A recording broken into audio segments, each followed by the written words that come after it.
Bandits attack Gusau mosque, abduct scores of worshippers. 9 abducted Delta students regain freedom.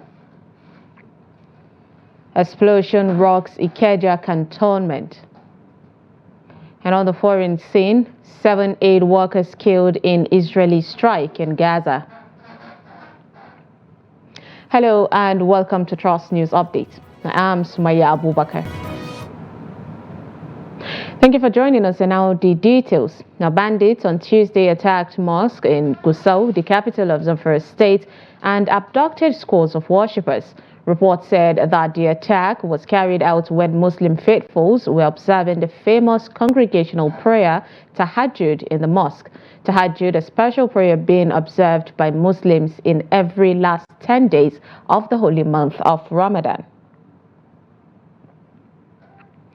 A lecturer with the University of Maiduguri Department of Physical and Health Education, Abdul Qadir Kamar, has been found dead in his office at the university.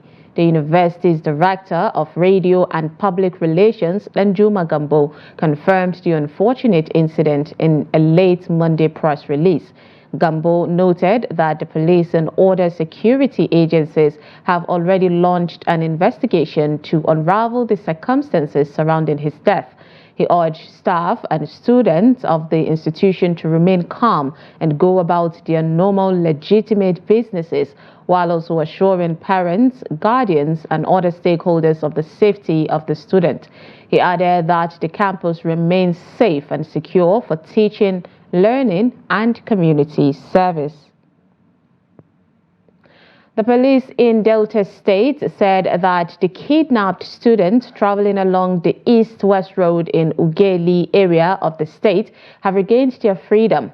The state police public relations officer, PPRO-SP at Edafe Bright, gave the confirmation on Tuesday morning. According to him, all 9 of them have regained their freedom. The gunmen had on Monday reportedly abducted an unspecified number of students traveling along the east-west road in Ugeli, Delta State. The Kagara Old Students Association has called on the Niger State government to reopen the Government Science College Kagara Rafi local government area of the state to enable children, particularly those in the area, to return to school. The national president of the association and permanent secretary, Economic Affairs Office of the Secretary to Niger State Government, Idris Abdullahi Legbo, alongside other officials of the association, made the call during stakeholders meeting with community leaders and parents held at the palace of the district head of Kagara, Alhaji Muhammad Saliu Tanko. The old students also sought the collaboration, partnership, and support of the Kagara Emirate Council and other critical stakeholders towards successful return of academic activities in the college. Legbo expressed concern over the negative impact the continuous closure of the school would have on the future of the children that have dropped out. The college has been under lock and key since February 2021, when bandits invaded it and kidnapped staff and students in a hostel and the staff quarters. The Nigerian Army has opened up a fresh investigation into an explosion that occurred in a farmland located within the Mami Market area of Ikeja cantonment in Lagos. An explosion occurred on Monday night in a farmland in the 9th Brigade of the Nigerian Army in the Ikeja area of Lagos. Though no casualty was recorded during Monday's explosion, but its occurrence created panic among those whose residences are located close to the Nigerian Army cantonment in Ikeja.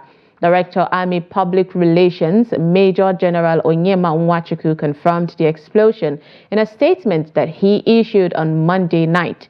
Major General Nwachukwu said the Nigerian Army is notifying the general public that on Monday, 1st of April 2024, a minor explosion occurred within the Nigerian Army cantonment in Ikeja, Lagos. According to him, the explosion is suspected to have been triggered by the burning of refuse and other inflammable debris by a farmer who cultivated the farmland. The 37-member tripartite committee on minimum wage set up by the federal government will reconvene mid-April to continue further negotiations and consultations on the new minimum wage expected to be announced by President Bola Ahmed Tinubu on May 1st, 2024. The National Treasurer of the Nigerian Labour Congress, Hakeem Ambali, who is also a member of the tripartite committee, made this known in an interview in Abuja on Sunday. Ambali noted that the committee members are still collating and analyzing the reports received from the zonal public hearings. The minimum wage to be unveiled is expected to cushion the effect of the removal of subsidy on premium motor spirit.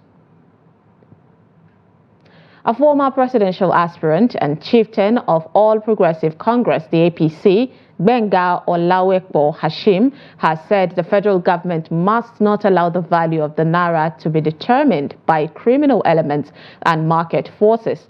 He said it is high time to rescue naira from imminent collapse at the hands of the powerful operators in the foreign exchange market.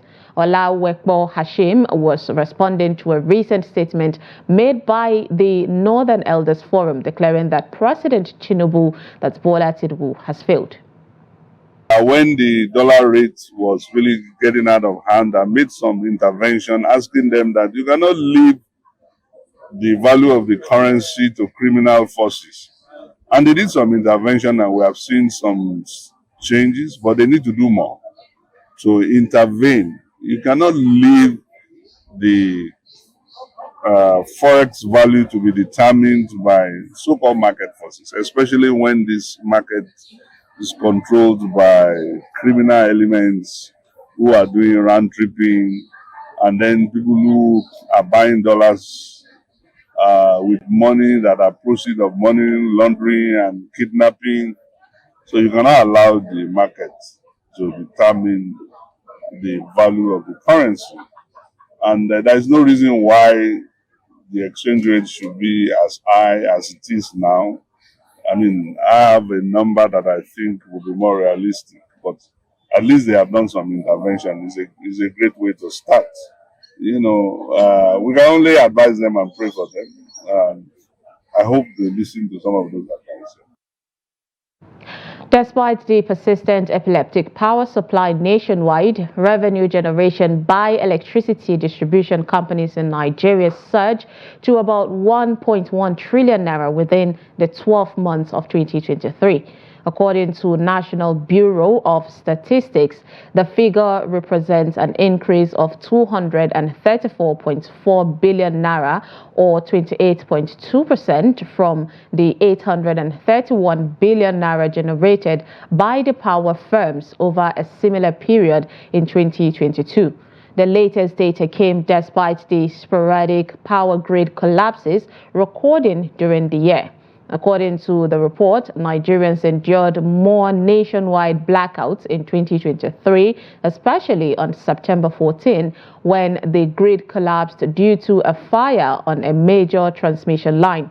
Despite the challenges, the distribution companies have continued to smile at the bank, allocating outrageous billing to customers.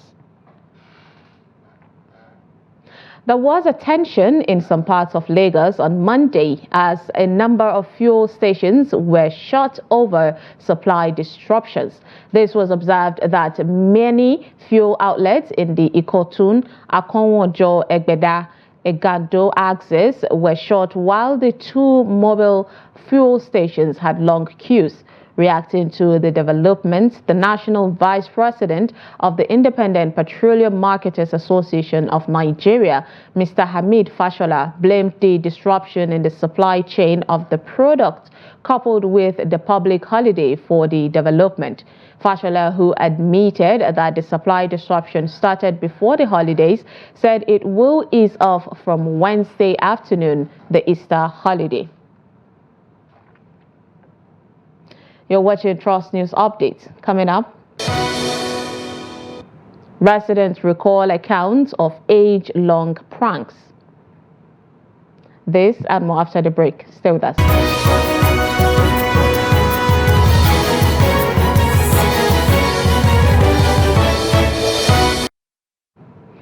Welcome back and thank you for staying with us. If you're just joining us, this is Trust News Update. Here's a recap of our top stories. Reported bandits attack Gusau mosque, abduct scores of worshippers. And 9 abducted Delta students regain freedom. Moving on to more stories, the Chief of Army Staff, Lieutenant General Taurid Lagbaja, has assured that the military will eliminate terrorism in the northeast and other security threats disturbing the peace of Nigeria. He stated this through the Theater Command of Operation Hatankai in his Easter luncheon with hospitalized frontline soldiers at Maimalari Cantonment in Maiduguri. While commending the troops for their doggedness against insecurity, he assured of prioritizing training, logistics, and welfare of personnel to ensure success, professionalism, and effective constitutional role of the military. He added that the army is committed to defeating terrorists, bandits, and kidnappers disturbing the peace of the nation. For your doggedness in tackling the numerous security challenges bedeviling us as a nation. You have displayed much commitment, courage, resilience, and professionalism. For this, I say well done, and I charge you not to rest on your oars until we have eliminated all forms of threats to our country. While still grieving the recent unwarranted and gruesome murder of our colleagues in Okwama community of Delta State, which occurred on the 14th of March 2024, I urge you all to remain steadfast, diligent, and committed to the discharge of our constitutional responsibility. The current security threats across the length and breadth of our dear nation has necessitated the need for cooperation with other services and security agencies. During the conduct of its operations, Joint Task Force Northeast Operation Hatinkai has received immense support and resources from sister security agencies to further enhance our operations.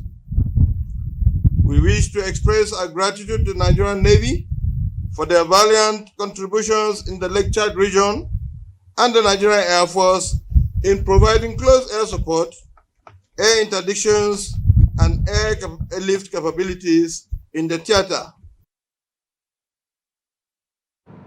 Though not many know when it began, most people growing up have either pranked someone or have been pranked by others on the first day of April. The day, commonly known as April Fool's Day, is conventionally regarded as a friendly prank day to be deployed within reason. Now, in this report, Ajibade Praise speaks to residents in Owerri, the Imo State capital, on their experiences regarding this age-long tradition. The report. April Fool's Day has evolved into an acceptable tradition where the prankers may find amusement, but those on the receiving end often feel displeased initially.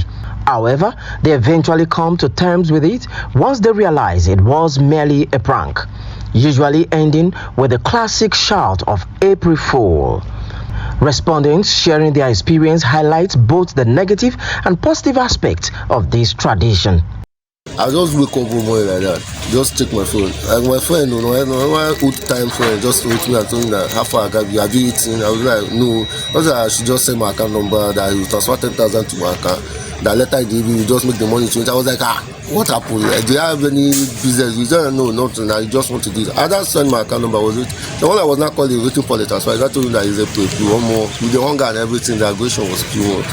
Understand? It's normal life, I have to go. I prank him.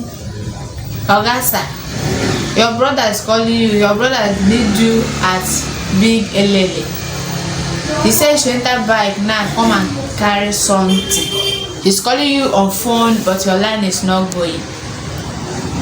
The soldier man went and climbed bike to Elele. Reaching there, called the brother. The brother said, I'm not calling you, I'm not in Big Elele, I did not send anything. When the man came back, like, wow, he wanted to cut my leg. He cut me off. Some respondents noted that not everyone can handle certain information used in April Fool's pranks. Therefore, it is advisable for those planning to engage in such activities to carefully study their intended targets and avoid taking the prank too far. This advice underscores the importance of sensitivity and understanding when participating in April Fool's Day pranks. Individual boundaries. School. So I was like, what is going on? They told me that, didn't I know that today is April 1st? I said, I don't know. By that time, the food that my mom gave to me and my lunch, they've already finished it. So since then, I am not very careful, like today being the first of the month, so I'm very, very careful. Even someone has called me this morning to ask me something, so I told the person, I think this is not April Fool. As I see me, I'm going to see the person. So if it is April Fool, allow me to stay in my hands. He say, no, come, it's very serious. If I go this on April Fool, I'll be very angry with him. An example of an April Fool prank is to enter a room after a lengthy meeting and announce to the audience that the President Bola Ahmed Tinubu has resigned from his position as the President of Nigeria. Many will be astonished by the news. Some may even scream in disbelief, especially if they believe you have just emerged from a closed-door meeting with the President. At the moment when many seem to be convinced by your pranks, you reveal it with a shout of April Fool. While it can be fun, it also has potential to be traumatic. However, it has become a tradition that occurs annually on the first day of April. Ajibade Praise, Trust TV News, Owerri.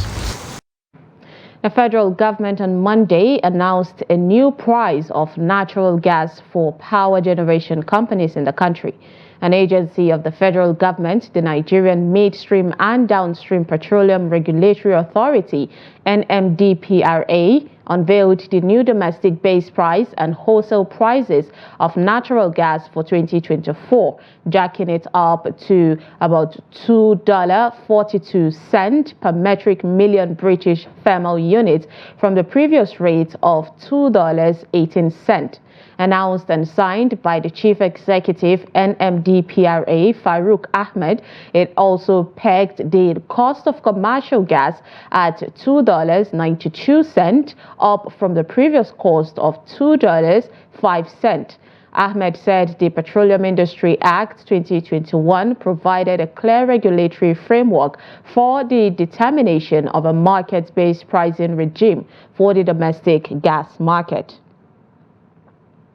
On a foreign scene, food aid organization World Central Kitchen said on Tuesday that an Israeli strike has killed 7 of its workers in the Gaza Strip. The aid organization also announced it was pausing operations in the region. Since the start of the war in October, World Central Kitchen has been involved in relief efforts, including supplying meals to hunger-stricken Gaza. The NGO said its team was traveling in a deconflicted area in a convoy of 2 armored cars branded with the WCK logo and a soft-skinned vehicle at the time of the strike. It is one of 2 NGOs spearheading the efforts to deliver aid to Gaza by boat from Cyprus and was also involved in the construction of a temporary jetty. President Felix Tshisekedi of the Democratic Republic of Congo has announced the appointment of Judith Suminwa Tuluka as the country's first female prime minister. This landmark decision fulfills a campaign promise made by President Tshisekedi and marks a significant step towards gender equality in Congolese politics. Judith Suminwa Tuluka, a former planning minister, assumes her new role at a critical juncture for the nation, particularly in a strife-torn eastern region. The area, rich in minerals and resources, has been plagued by relentless violence, leading to the displacement of millions of citizens and earning the dubious distinction of being one of the world's worst humanitarian crises. Addressing the nation in her inaugural speech, the Prime Minister Tuluka pledged to prioritize peace and development efforts, particularly in the conflict-ridden eastern provinces.